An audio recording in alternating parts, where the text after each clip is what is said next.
우리 주 예수 그리스도로부터 오는 은혜와 평강이 여러분과 함께 하시기를 바랍니다. 아멘. 자, 오늘은 그 믿음 교회를 이루는 축이라는 제목으로 여러분과 함께 말씀을 나누길 원합니다. 여러분, 그 믿음이라는 게 무엇일까요? 믿음 뭐예요? 언제 우리에게 믿음이라는 것이 필요할까요? 저는 목사지만, 한때 그 믿음에 대해서 굉장히 회의적이었습니다.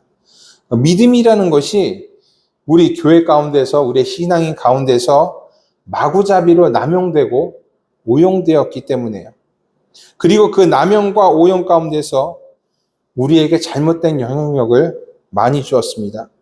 믿는 자에게는 능치 못할 일이 없다.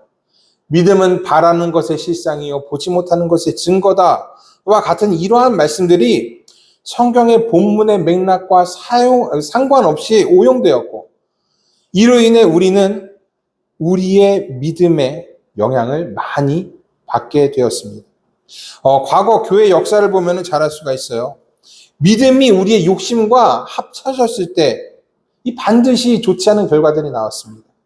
우리가 잘 아는, 우리 루터교회로서 잘 아는 면죄부도 실은 인간의 욕심의 결과였고, 마녀 사냥이나 십자군 전쟁도 욕심의 결과물이었어요. 우리나라 교회도 마찬가지죠. 여러분, 기복신앙.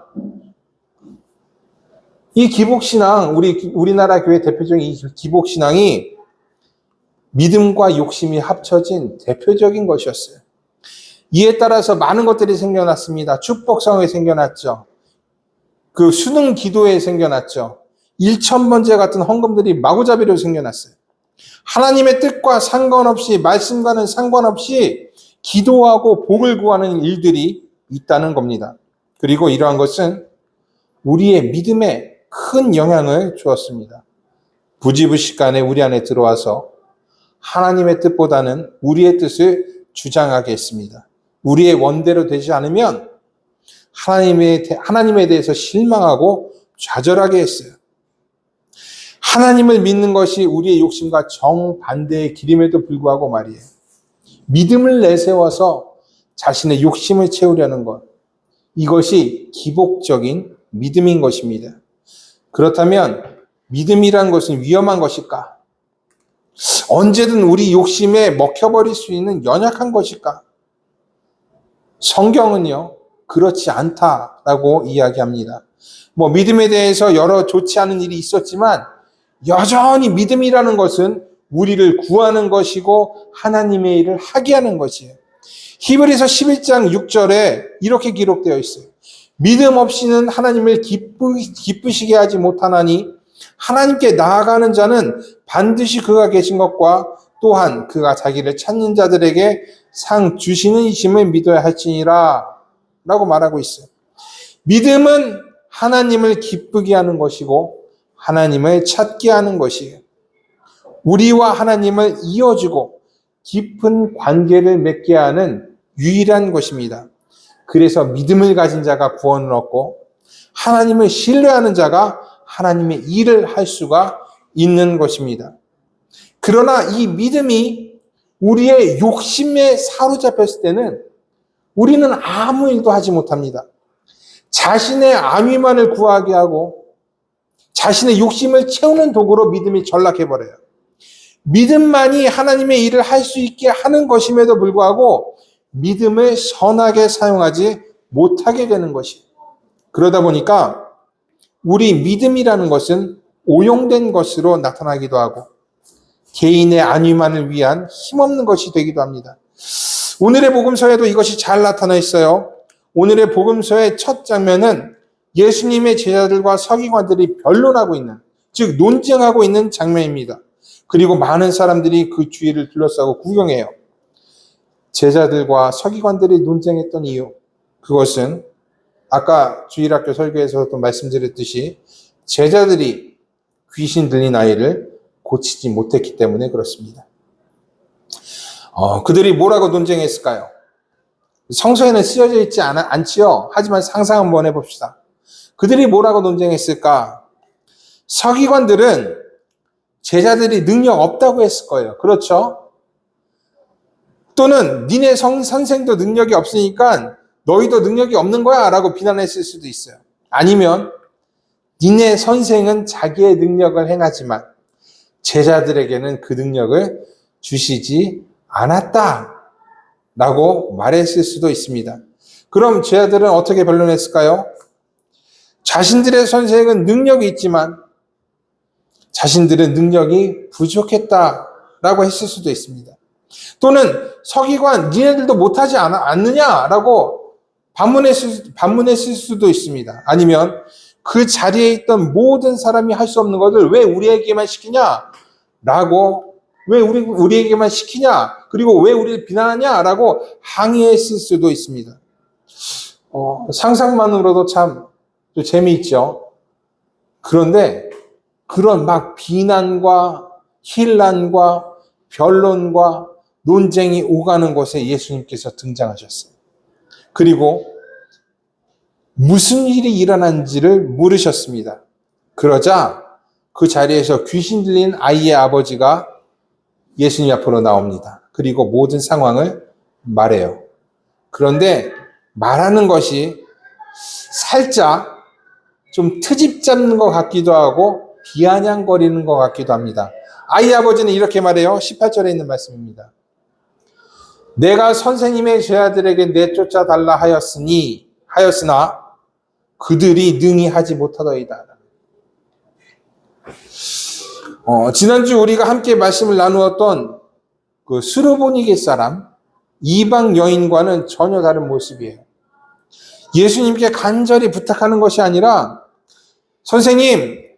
선생님의 제자들이 저 정도밖에 안 됩니다 라는 식의 모습이에요. 이에 예수님께서는 그곳에 있는 모든 사람들에게 이렇게 말씀하십니다. 믿음이 없는 세대여, 내가 얼마나 너희와 함께 있으며 얼마나 너희에게 참으리요, 그를 내게로 데려오라 라고 말씀하세요. 모인 사람들은 유대인들이에요. 즉 스스로를 하나님께 선택받은 백성이라고 여겼고 그것을 자랑스러워하는 사람들이었습니다. 그런데 그들은 하나님의 백성으로서 아무런 능력이 없었어요. 능력이 없으면 겸손이라도 해야 되는데 그들은 그렇게 하지도 않았어요. 스로보니게 여인처럼 낮게 엎드리지도 않았습니다. 그리고 모든 책임을 서로에게만 돌리고 있었어요. 서로를 힐난하고 비난했습니다. 상대방의 능력 없음을 꼬집었어요. 심지어 자신의 아들을 고치고자 했던 사람도 제자들의 능력 없음을 비아냥거렸습니다. 저는 이 모든 것이 믿음의 부재에서 오는 것이었다라고 생각해요. 하나님을 믿지 못하고 예수님도 믿지 못하니 그저 서로 변론하기에 바빴던 겁니다.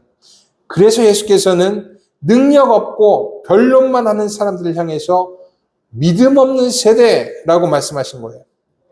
하나님의 선하심을 믿지 못하는 세대, 예수님의 제자이면서 예수님을 신뢰 못하는 세대, 누구 하나 하나님의 백성으로서 믿음의 능력을 보이지 못하는 세대, 예수님께서는 무능력하고 책임을 전가하기에 바쁜 그들에게 얼마나 너희를 참아야 하겠느냐라고 말씀하십니다.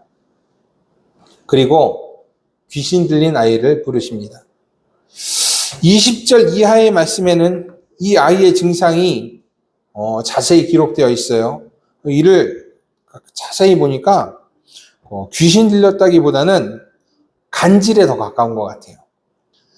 그러나 당시는 지금과 같이 의학이 발달하지 않았던 때였고 아이가 일반적인 모습을 보이지 않았었기 때문에 귀신 들렸다라고 말한 것 같아요.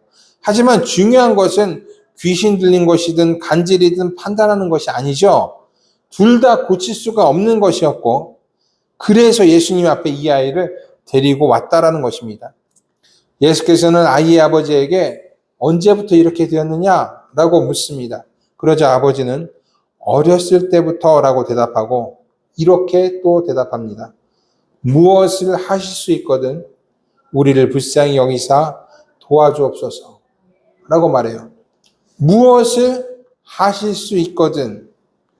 이라는 이 체념과 같은 아버지의 대답에서 저는 그동안 이 아버지가 얼마나 고생했는가를 느낄 수가 있었어요. 분명 아버지는 아들을 고치기 위해서 많은 일을 했을 것입니다. 제사장에게도 데려갔을 것이고, 유능한 랍비나 서기관들에게도 데려갔을 것이에요. 의사에게도 데려갔을 것이고, 혹은 무당에게도 데려갔을지도 모릅니다. 뭐 당시에 접신하는 사람들이 있었다는 기록이 있었으니까 아이 고치기 위해서는 별일을 다 했을 거예요. 하지만 어떤 사람도, 어떤 제사도, 어떤 굿도 이 아이를 고칠 수가 없었습니다. 예수님이 말씀하셨던 것처럼 믿음이 없는 세대였기 때문에 그렇습니다. 그래서 아버지는 예수님께 무엇을 할 수 있거든 뭔가 하실 수 있으시면 이라고 체념하듯이 말했을 것이라고 생각해요. 하지만 예수님은요, 이 체념을 용납하지 않으셨어요. 왜냐하면 믿음이 못하는 것이 아니라 믿음 없음이 못하는 것이기 때문에 그렇습니다. 그래서 예수께서는 이렇게 대답하세요. 할 수 있거든이 무슨 말이냐? 믿는 자에게는 능히 하지 못할 일이 없느니라 라고 말씀하세요. 하나님의 선하심을 믿는 믿음, 하나님의 일하심을 믿는 믿음이 아버지에게 필요했기 때문에 예수님께서 이렇게 말씀하셨어요. 그리고 아버지는 이렇게 대답합니다. 내가 믿나이다. 나의 믿음 없는 것을 도와주소서라고 외칩니다. 그러자 예수께서는 아이를 감싸고 있는 귀신을 향해 꾸짖으십니다. 말 못하고 못 듣는 귀신아, 내가 내게 명하노니 그 아이에게서 나오고 다시는 들어가지 말라. 이 말씀에 귀신은 아이를 떠나게 돼요. 이 아이가 다시 한번 심하게 경련을 하고 죽은 것 같이 되었지만 예수께서는 이 죽은 것 같이 된 아이의 손을 잡고 일으키십니다. 아이가 새 생명을 얻은 거예요. 아이가 부활한 것입니다. 과거에 귀신 들린 아이는 사라진 것이에요. 그리고 예수님께 새 생명을 얻은 이 아이가 다시 살아난 것이에요. 이 모든 것에 있어서 아버지의 믿음이 작용했습니다. 아버지의 믿음이 이 아이를 구한 것입니다. 더 이상 예수님이 말씀하셨던 것처럼 믿음 없는 세대가 아니게 된 것이에요. 믿음이 있는 세대, 믿음으로 사람을 구하는 세대가 된 것입니다. 지금 우리가 사는 이 세대는요, 교회의 부흥이 사라지고 사람들이 교회를 떠나고 교회를 옹호하는 사람들과 비난하는 사람들이 서로 변론하고 있는 세대예요. 뉴스에서는 교회의 비리와 싸움이 연신 흘러나오고 교회는 철옹성처럼 자신을 닫고 자신들의 일을 숨기려 하고 있습니다. 우리 교단도 여기에서 자유로울 수가 없어요. 의견의 대립, 정치적인 문제로 우리 교단도 뉴스에 한 면을 장식하고 있어요. 그러다 보니 저도 목사이지만 일면식도 없는 사람이 나 목사입니다, 나 장로입니다 이렇게 저에게 소개를 해오면 덜컥 경계부터 하게 돼요. 그리고 저도 어디 가서 저 양주교회 목사입니다 라고 당당하게 말하지 못합니다. 정말 우리는요, 믿음 없는 세대에서 살고 있는 것 같아요. 이러한 세대에서 우리 교회가 어떻게 했으면 좋겠습니까? 무엇이 우리 교회를 다시 회복시킬 수가 있겠습니까? 열심히 기도하면 됩니까? 자신의 욕심을 가진 채 열심히 찬양하면 됩니까? 그렇지 않아요. 모든 것이 우리의 교회를 회복할 수가 없는 상황이 되었어요. 그러나 우리에게 한 가지 희망이 있다면 우리 교회를 회복시킬 수 있는 것은 저는 믿음이라고 생각합니다.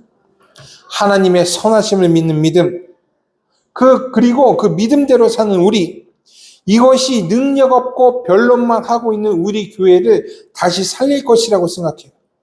그렇기 때문에 우리도 예수님 앞에서 이 아이의 아버지처럼 이렇게 외쳐야 합니다. 믿나이다. 나의 믿음 없는 것을 도와주소서. 이 외침이 우리의 기도가 되어야 되고 이 기도가 우리의 소망이 되어야 합니다. 더 이상 우리의 안위나 성공을 위해서 기도해서는 안 돼요. 나의 욕심이 우리의 믿음의 전부가 되어서는 안 됩니다. 우리에게 예수님의 뜻이 나타날 수 있도록, 믿음이 믿음의 역할을 감당할 수 있도록 우리는 기도하고 간구해야 합니다. 그래야 우리 교회에는 소망이 있는 거예요. 이 믿음이 우리 교회의 축이 되어야 우리는 모든 것을 회복할 수 있는 것입니다. 우리 교회는 작습니다. 역사가 짧습니다. 사람이 많지 않습니다. 그렇다고 해서 우리에게 소망이 없는 것은 아니에요. 우리에게 믿음이 있다면, 우리가 믿음 없는 세대를 벗어나기 위해 노력한다면 우리에게는 소망이 있습니다. 비록 교회가 작고 역사가 짧고 사람들이 많지 않다고 해도 우리는 우리 주변의 많은 사람들에게 믿음으로 그리스도의 위로와 치유를 전할 수 있을 것입니다. 그들을 품고 그들과 함께 울고 그들과 함께 웃을 수 있을 것이에요. 그렇기 때문에 믿음이 우리 교회의 축이 되어야 합니다. 사람도 건물도 헌금도 역사도 우리 교회의 축이 돼서는 안 됩니다.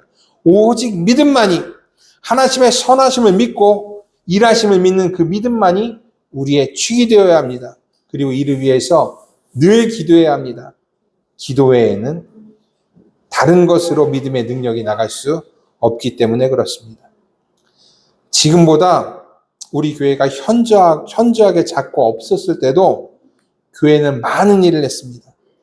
교회가 믿음으로 일했을 때는 정말 많은 것을 얻을 수가 있었습니다. 우리 루터교회도 작은 거인이라고 불렸을 때가 있었습니다. 우리는 잊어서는 안 됩니다. 믿음을 구하고 바른 신앙인으로서 살아가기를 기도하는 여러분들 위해 하나님의 크신 은혜가 임하기를 기도합니다. 우리 양주 루터교회가 저와 여러분들로 인해 믿음의 교회가 되게 주님의 이름으로 축복합니다. 모든 지각에 뛰어난 하나님의 평강이 그리스도 예수 안에서 여러분의 생각과 마음을 지키시기를 원합니다. 아멘. 우리 기도하겠습니다.